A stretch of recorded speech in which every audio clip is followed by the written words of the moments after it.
What's up, readers, and welcome back to my channel. My name is Jordan, and today I have a book review for you.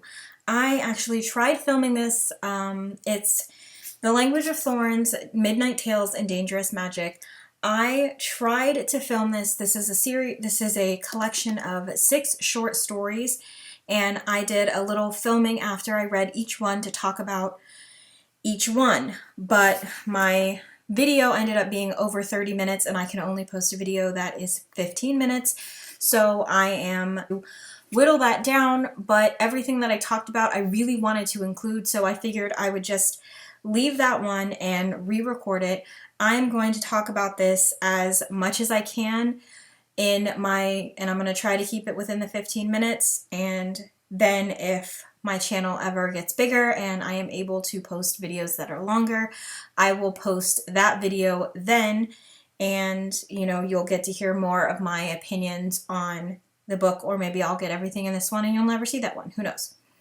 So I read The Language of Thorns, Midnight Tales, and Dangerous Magic, and one thing that I want to talk about is how this dust jacket is like woven. It's the way that it's made is like just woven, and it's beautiful, and it has the gold foiling on it, and when you lift up the dust jacket it has the gold foiling on the actual hardback cover too. I love when the hardback cover is decorated.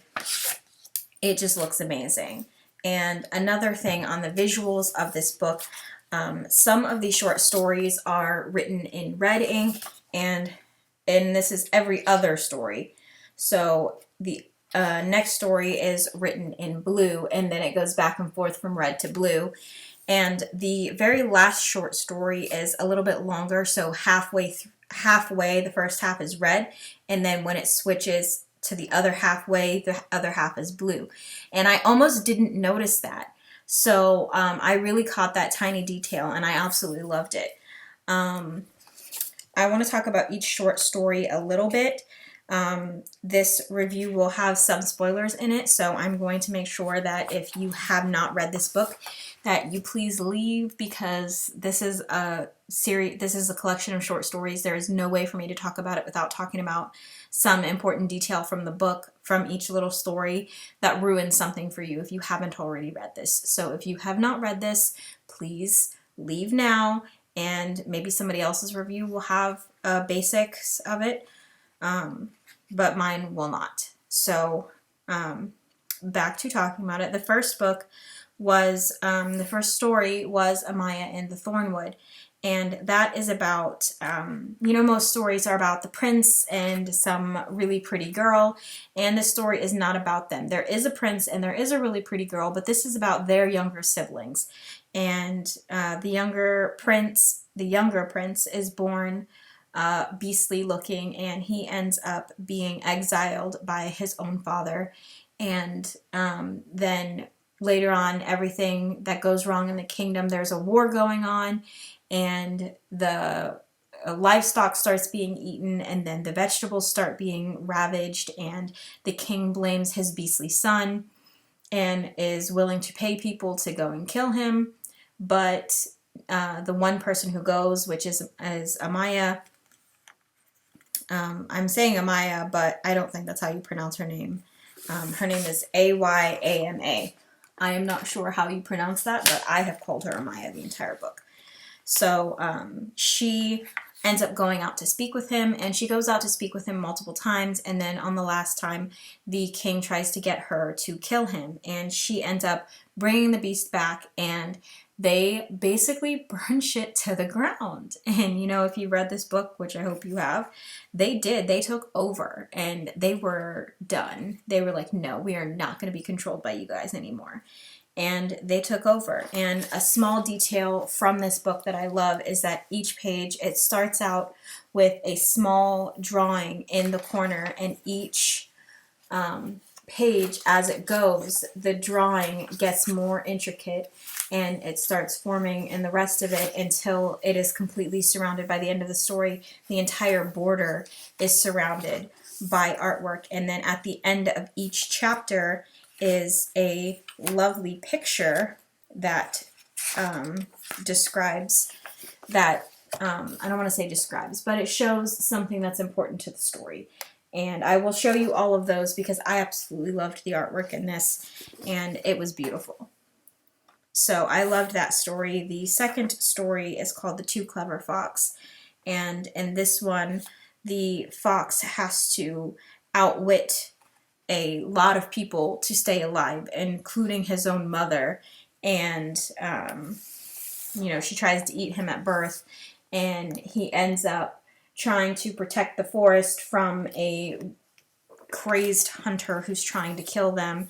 And as it turns out, it is not the crazed hunter who they think is killing them, it's the sister. So that surprised me. I wasn't expecting that at first, but after a while I kind of caught on. And the next story is called The Witch of Duva. I loved this story. She absolutely, girls started to go missing and nobody knew what was happening to them, and then there was a really harsh winter, so the roads started to close down, and this one girl, her stepmother was being rude to her and kicked her out of her own house, and she ended up finding the witch who kept her alive, and she wanted to go home, so she went home, and as it turned out, her father was the one who was making all of these girls disappear, and he was, I don't even know, he deserved what he got, let me tell you that. He definitely did. And this is the picture for this one. And like I said, if you've read these stories, you know I absolutely loved all of these stories. The next one is Little Knife, and that is about the river that helped the guy get the girl, and then the girl ended up running off with the river. So that was a little strange. I'm not quite sure what that's about, but I did like the story. And it was something. And the next story is The Soldier Prince. And I liked this one because this was a different take on the Nutcracker. And I loved reading this, especially right before Christmas. The Nutcracker has many different versions out there.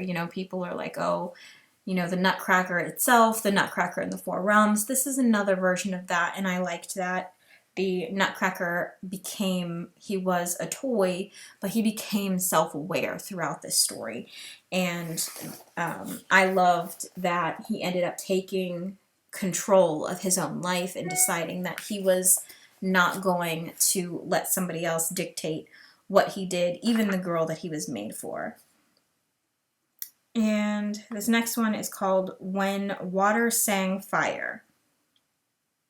This was the last story that I read, and it was a little confusing for me, to be honest. Like, half the time I didn't understand what was going on, and then when I finally did catch on, I was confused. It's basically this mermaid comes to the human world, and she, from what I understand, came up here with her friend and was taken advantage of by a human prince, and then she got betrayed, and she ended up, I found it. One quote that I absolutely loved, or little lesson from the story, not necessarily a quote, was that sometimes the unseen is not to be feared, and that those meant to love us are not always the ones who do. That really resonated because, the people who are meant to love you don't always do that. There are parents who abuse their kids, and there are, it's family members and friends who don't treat you right, spouses. The people who are meant to love you don't always love you. And when that happens, it's okay to leave or kick them out of your life. That is absolutely understandable. And another quote, this one is an actual quote, and a personal lesson for the story. There are better things than princes. A prince doesn't always guarantee you happily ever after, and you shouldn't always just go looking for a prince because that's not always, what's going to make you happy. And I absolutely love that quote. And let me see what the next one is. That I found that I absolutely loved is There is no magic that can make them love you. And I loved that one because it really resonated hard, because there's not always, everybody wants to be liked and they want to be included and they want to be loved. And, you know, they're always going out and they're like, I want to change to make people like me more or to make people love me. And that's always what they want to do. But you can't force people to love you. Either people like you for who you are or they don't. And most of the time, if they don't, nothing's going to change their opinion of that. And one of the last quote is similar to another quote that I just said. It's, I was not made to please princes. And that's similar to, you know, there are better things than princes, but not quite the same.